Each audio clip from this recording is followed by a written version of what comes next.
Welcome to Sadequr learning point. আসসালামু আলাইকুম, সবাইকে স্বাগতম জানাচ্ছি আমাদের আরো একটি নতুন এক্সাইটিং ভিডিওতে। আজকের ভিডিওতে আমি আপনাদের সাথে কথা বলবো অ্যাডোবি স্টক এবং শাটার স্টকের জন্য আপনি যদি একটি ফাইল রেডি করেন সেই ফাইলটি আপনি দুইটি প্ল্যাটফর্মে একই সাথে কিন্তু আপলোড করতে পারবেন। সো এই প্রসেসটার জন্য আপনার ডিজাইনটাকে আপনি কিভাবে প্রেজেন্ট করবেন এবং মিনিমাল ওয়েতে আপনি সেই কাজটাকে করে ফেলতে পারবেন, তো সেই জিনিসটা আজকে আমি আপনাদের সাথে দেখাবো। সো আর কথা বাড়াচ্ছি না, তো যদি আপনি আমার চ্যানেলে নতুন হয়ে থাকেন তাহলে চ্যানেলটিকে সাবস্ক্রাইব করে আমার সাথে থাকতে পারেন, ধন্যবাদ। সো এখন আমরা প্রথমত আমাদের ডিজাইন যেখানে করব সেই জিনিসটা আগে ওপেন করে নিব। তো এখান থেকে আমরা দেখতে পাচ্ছি যে আমাদের বেশ কিছু ডিজাইন আছে। ধরুন আমি এই ডিজাইনটা আমি এখান থেকে আগে গ্রুপ করে নিব। এখন কিন্তু এগুলো আমার এডিটেবল, যেটা হচ্ছে আমি এডিট করতে পারবো। আপনি যদি অ্যাডোবি স্টক শাটার স্টক ছাড়া আপনি যদি এটাকে হচ্ছে চান ফ্রি পিকে আপনি আপলোড করবেন, সেক্ষেত্রে কিন্তু আপনার এই ফাইলটাই প্রয়োজন হবে, কারণ সেখানে এডিটেবল ফাইলটা দিতে হয়। আর এখানে আমরা যেটা করছি যে আমার এটাকে প্রথমত আমাদের একটা ডকুমেন্টে নিয়ে যাব, যে ডকুমেন্টটা এইরকম একটা ডকুমেন্ট আমরা ক্রিয়েট করব। সো দেখুন এখানে যে ডকুমেন্টটা আমরা ক্রিয়েট করেছি বা যেটা করেছি সেটা হলো, প্রথমত আপনি এখানে একটা আর্টবোর্ড নেবেন। যখন আপনি তিনটা কালারে ভ্যারিয়েশন করতে চাইবেন তখন আপনার তিনটা কালার অনুযায়ী আপনার উইথটা কেমন হতে পারে সেটা আপনি আগে নির্ধারণ করবেন। অথবা আমি যদি ধরে নেই যে আপনার এই মুহূর্তে এগুলো কিছুই নেই, আপনি নতুনভাবে শুরু করছেন, তাহলে আপনি নিউতে চলে যাবেন। তো নিউতে আসার পর আপনি কিন্তু এখান থেকে ইঞ্চি থেকে অবশ্যই পিক্সেল করে দিবেন, এবং পিক্সেল করে দেওয়ার পর আপনি মিনিমাম আপনার যে রিকোয়ারমেন্টটা এখন আমরা মেনে কাজ করব সেটা আপনি অ্যাডোবি স্টক শাটার স্টক দুইখানেই দিতে পারবেন।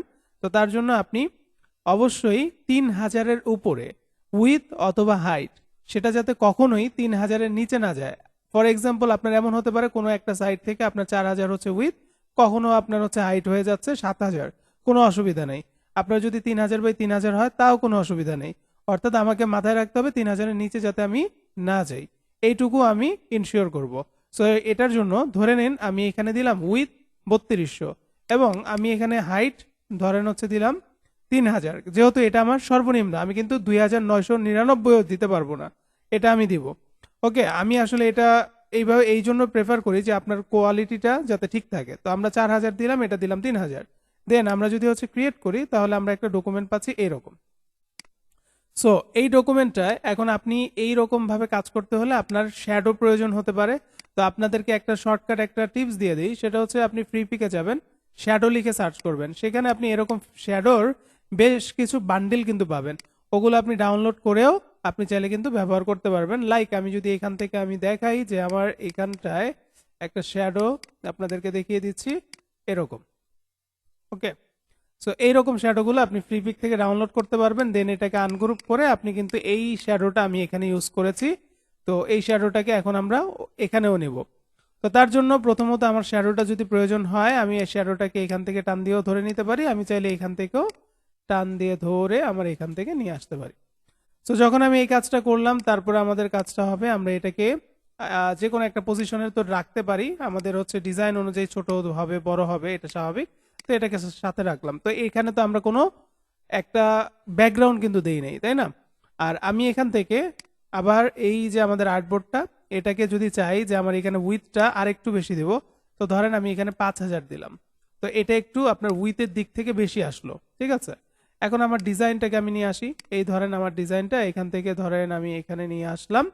নিয়ে আসার পর আমি এটাকে দেখতে পাচ্ছি অনেকটা বড় আমাদের আর্টবোর্ড থেকে। আপনি শিফট অল্টার চাপ দিয়ে ধরে এইভাবে করে আগে মেজারমেন্টটা করবেন কতটুকু জায়গায় রাখবেন। আমাদের ব্যাসার্ধটা এইভাবে আমরা নির্ধারণ করব। ধরেন আপনি দুইটা ভেরিয়েশন দিতে যাচ্ছেন, তাহলে আপনার আর্টবোর্ডটা কিন্তু অবশ্যই কি করতে হবে, এখান থেকে এই পর্যন্ত আপনার আর্টবোর্ডটা নিয়ে আসতে হবে, তাহলে জিনিসটা দেখতে সুন্দর লাগবে।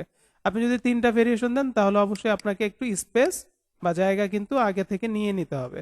তো আমরা এইভাবে আগে জিনিসটাকে মেজারমেন্ট করে নেই, ঠিক আছে? করে নেওয়ার পর কন্ট্রোল জি দিয়ে আমরা চাইলে গ্রুপ করব এবং ডানে বামে উপরে নিচে আমরা এইভাবে ঠিক করব। এরপর আমার যদি প্রয়োজন হয় এটাকে আমরা মাঝ বরাবর রাখবো, এখানে একটা শ্যাডো দিব। Okay fine. এখন আপনার অসুবিধা কি, দুই পাশটায় বেশি কিন্তু ফাঁকা জায়গা আছে, আপনি এখানে আর্টবোর্ড টুলে আবার যেতে পারেন। যাওয়ার পর আপনি এখান থেকে এটাকে একটু ছোট করবেন। সো আমি এটাকে ছোট করলাম। তারপর যখন হচ্ছে আমি এখানে গেলাম মাউসের লেফট বাটন চাপ দিয়ে ধরে এইখানটা আমি ছোট করে দিলাম। এখন আমার উইথটা কিন্তু 4145 দেখাচ্ছে। ওকে, মানে 4145। তো এইটাকে আমরা যদি চাই যে সরাসরি 4000 করে দিব তাহলেও কিন্তু আমাদের হয়ে যায়। তো এইটা মেবি বেশি ভালো লাগছে, তো এটা আমরা রাখলাম, কোনো অসুবিধা নেই। আচ্ছা, এখন আমরা এটাকে মাঝখানে আছে কিনা সেটা আরেকবার চেক করব। চেক হয়ে গেলে এখন আপনি যখন ডিজাইনটা এখানে প্রেজেন্টেশন করবেন, পিছনে কিন্তু কোনো ব্যাকগ্রাউন্ড আপনি দেননি।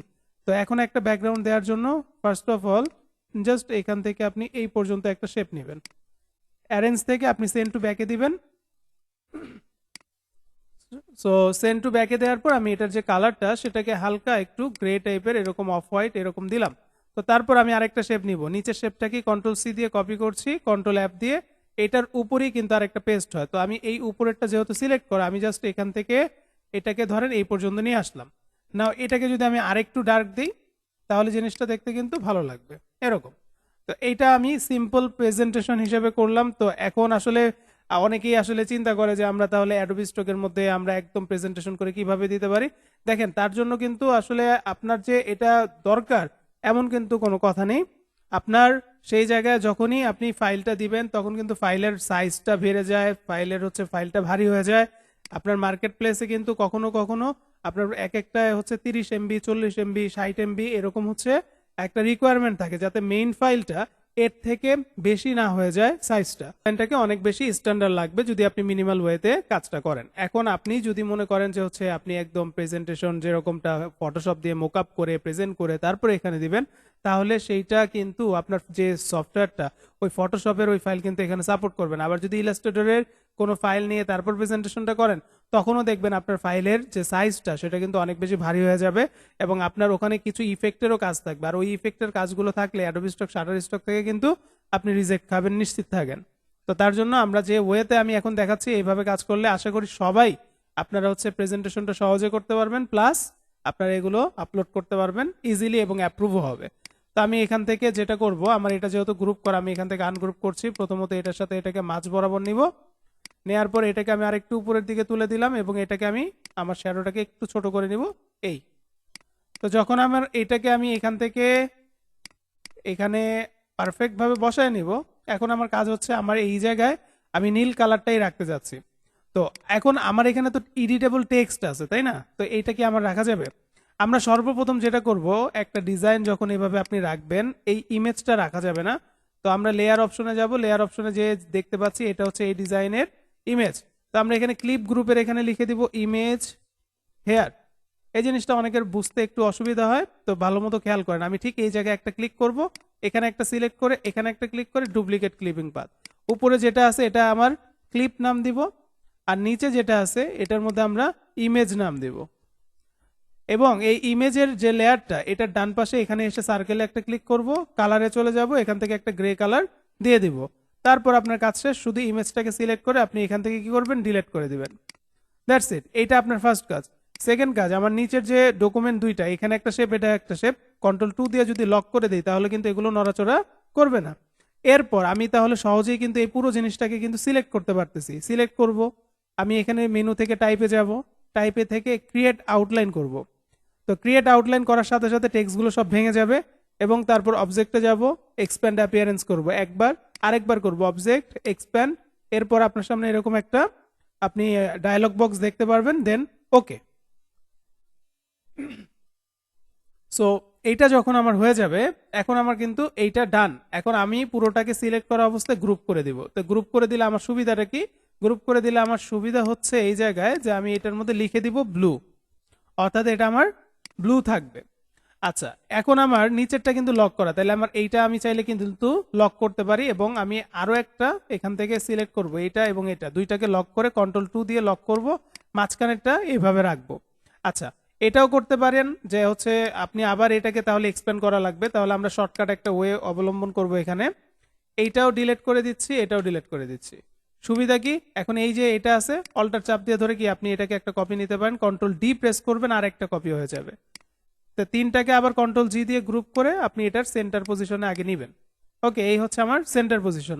নাও আমরা যদি এখান থেকে আনগ্রুপ করি, আনগ্রুপ করার পর এইটা এবং এইটা, এই দুইটা এইটা এবং এটা কন্ট্রোল 2 দিয়ে আবার লক করে দিলাম, তাইলে এইটা এখন খালি থাকলো।